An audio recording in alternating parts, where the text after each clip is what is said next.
যে কোনো সংখ্যাকে 5 দিয়ে শর্টকাটে গুণ করার নিয়ম।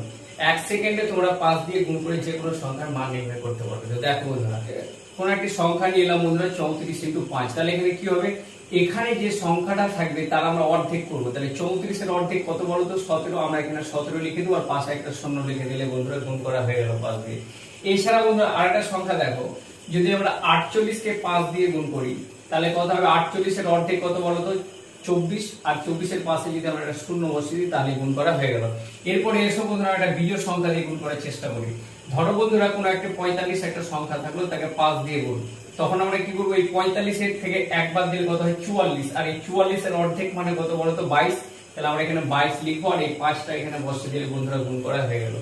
এছাড়া ধরো বন্ধুরা একটা সংখ্যা থাকলো 37। এই 37 কে যদি আমরা 5 দিয়ে গুণ করি তাহলে কি হবে, 37 থেকে এক বাদ দিলে বন্ধুরা কত হবে 36। 36 এর অর্ধেক হচ্ছে 18 আর আমরা এখানে 5 বসিয়ে দিলে বন্ধুরা অঙ্ক